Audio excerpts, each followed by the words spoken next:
The Disney Wonder is an enchanted place, a floating paradise where dreams come true on the endless ocean. Families flock here, lured by the promise of fun, safety, and unforgettable memories. For 24-year-old Rebecca Corium, working as a youth counselor on the majestic ship was a dream come true.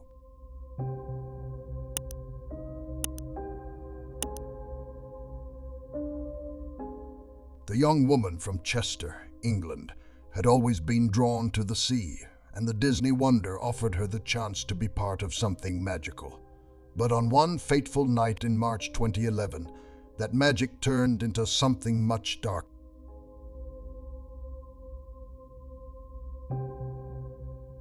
Rebecca had been aboard the Disney Wonder for several months, her days filled with laughter, games, and the innocent joy of children. She made friends with the crew, explored the endless nooks and crannies of the ship, and became accustomed to its rhythms. But beneath the surface, something was brewing, something dark and terrifying that would soon be revealed.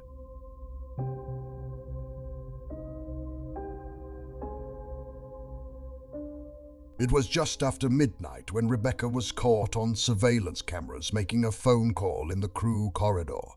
She seemed restless, her normally bright demeanor clouded by distress.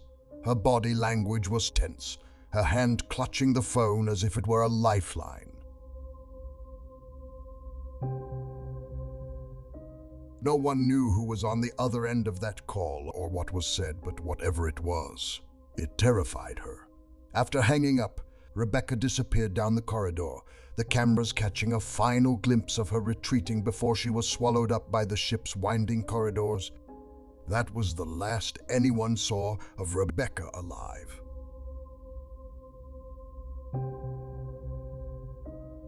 When Rebecca failed to show up for work, the next morning her absence was immediately noted.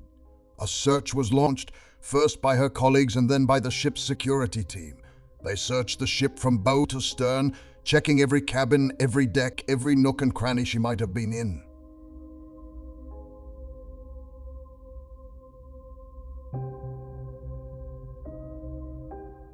But there was no trace of her. It was as if she had vanished into thin air. Panic began to spread throughout the crew, the reality of the situation sinking in with chilling Clara. Rebecca Corium was missing, and they were hundreds of miles from the nearest shore.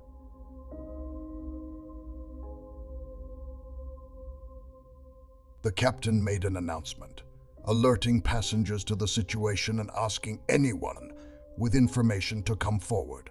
The mood on board turned from light-hearted to somber, a quiet fear spreading through the passengers.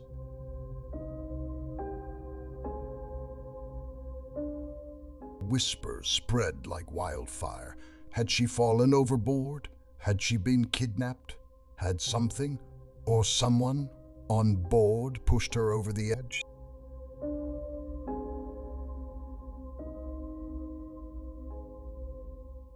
The crew continued to search, but their efforts were in vain. There was no sign of Rebecca anywhere. As the hours turned into days, the search expanded beyond the ship.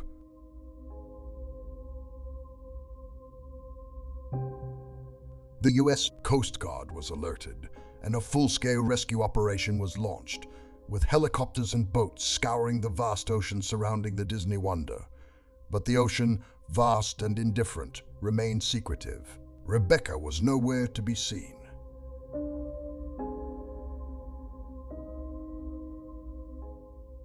In the days that followed, rumors began to spread among the crew and passengers. Some claimed to have seen Rebecca standing on the edge of the deck in the early morning hours, staring out at the dark water below.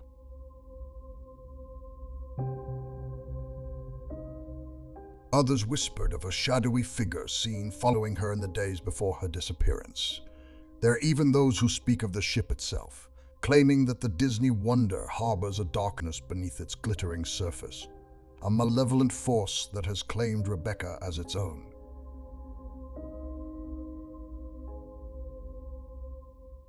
Back in England, Rebecca's family was devastated. They flew to America, desperate for answers, but found none. The official investigation turned up little, no evidence of foul play, no clear explanation for her disappearance. The authorities eventually ruled it an accident, suggesting that Rebecca may have fallen into the sea in a moment of desperation. But those who knew her best refused to accept this conclusion. They argued that Rebecca was a strong swimmer, and she would never have done something so reckless and drastic.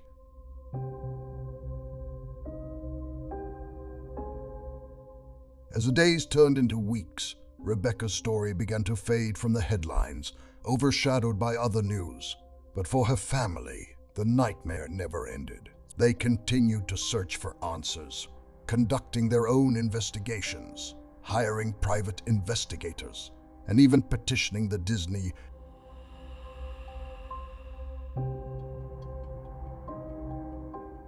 Corporation for more information. But the deeper they dig, the more silence they find, a wall of secrecy that only deepens their suspicions. What really happened to Rebecca Corium that night? Did someone on board know more than they're letting on? And if so, why did they keep it a secret?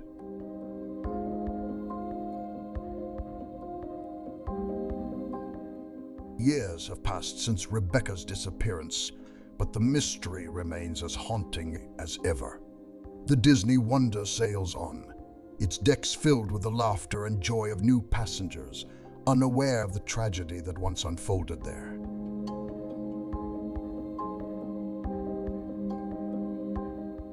But for those who remember Rebecca's story, the ship is no longer a magical place.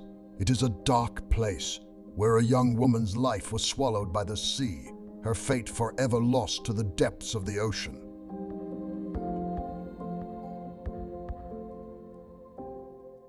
Rebecca Corium is gone, but her ghost remains.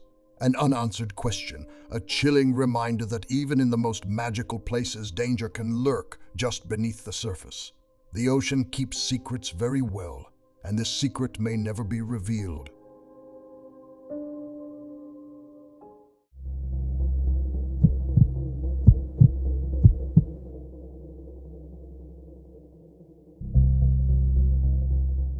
Brilliance of the Seas was a beacon of luxury, a marvel of modern engineering that promised its passengers a voyage filled with fun, relaxation, and adventure. For George Smith, Ive, and his new wife, Jennifer, it was supposed to be the perfect honeymoon, a romantic voyage across the azure waters, Mediterranean, far from the cares of the world.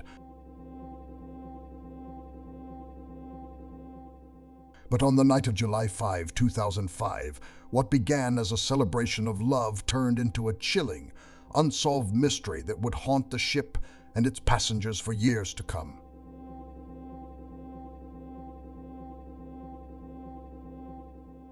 George and Jennifer were the perfect couple. They met in college, fell madly in love, and had recently been married in a lavish ceremony attended by friends and family.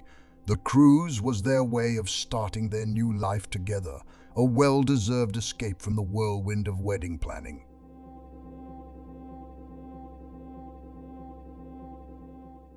Brilliance of the Seas, with its lavish decor and myriad amenities, was the perfect setting for their honeymoon.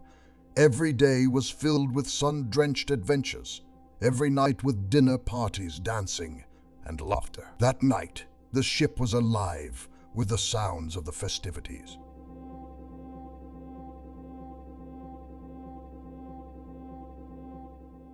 The casino was bustling with activity as passengers tried their luck at the tables. The clinking of glasses and cheerful chatter filled the air. George was among them, in high spirits after a day of exploring one of the many ports the ship visited.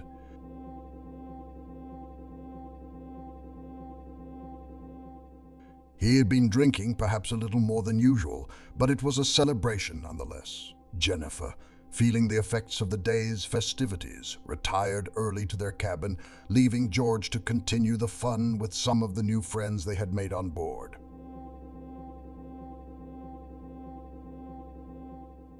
As the night wore on, the mood in the casino changed subtly. Laughter grew louder, conversations became more animated, and the air was thick with the smell of alcohol. George, now visibly drunk, was seen laughing with several other passengers, including a group of young men who took a particular interest in him.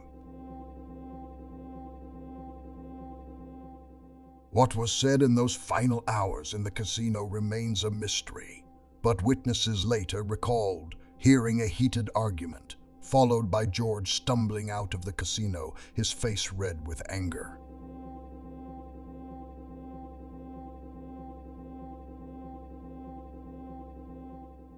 He returned to the cabin where Jennifer was sleeping, oblivious to the events unfolding just outside the door. What happened next has been pieced together from scattered reports, conflicting testimony, and a grisly discovery the following morning.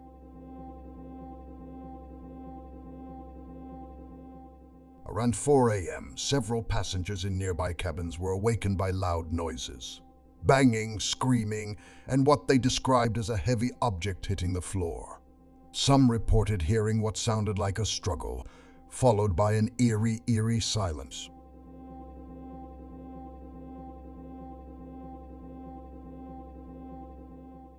But in the confined space of a cruise ship, where noises eerily travel through the walls, no one thought much of it at the time. It was only when the sun rose that the true horror of the situation became clear.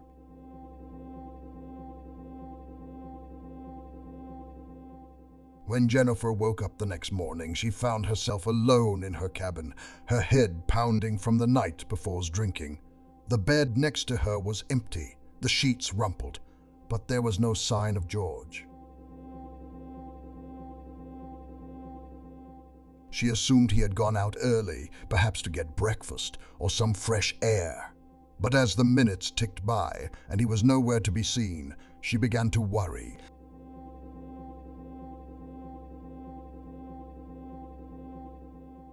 It wasn't until she stepped out onto the balcony that the nightmare hit her.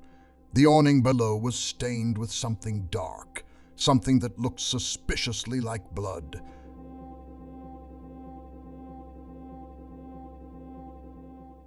Panicked, Jennifer ran to the crew, who immediately launched a ship-wide search for George. But their efforts were in vain. George Smith IV was gone, leaving behind only a trail of blood and a host of unanswered questions.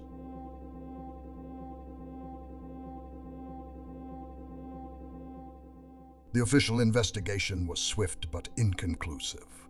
Blood was found on the balcony and the awning below, leading authorities to conclude that George had likely fallen into the water during the night. But how or why remained a mystery. Was he pushed? Did he fall? And if it was an accident, how could it have happened in such a confined space?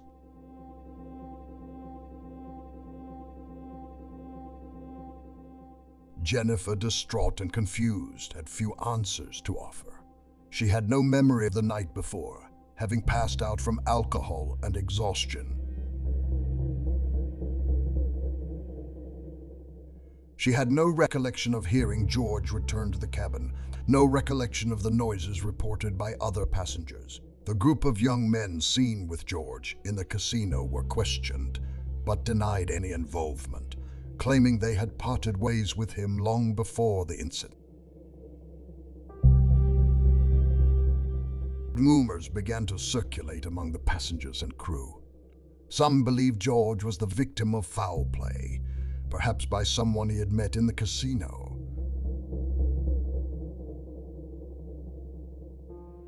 Others speculated that he had simply had too much to drink and, in a moment of disorientation, stumbled off the balcony. But there were darker theories too. Whispers of something more sinister, something the ship's owners and authorities wanted to cover up.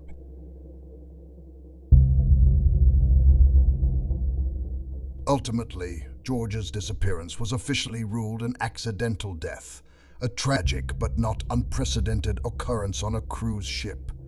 But for those who knew George and for Jennifer, this explanation was far from satisfactory. There were too many unknowns, too many strange things that happened that night.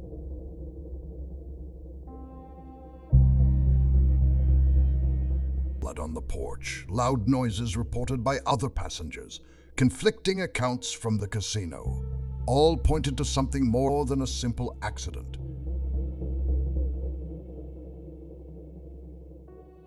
The case remains unsolved to this day, a chilling mystery that haunts the brilliance of the seas like a ghost. Current passengers sometimes claim to feel a presence, an unsettling feeling in the air, especially at night.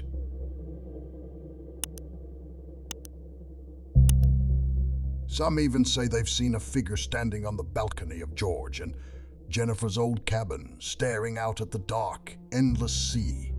A reminder of a honeymoon that ended in horror and a man lost beneath the ocean, his fate forever shrouded in mystery.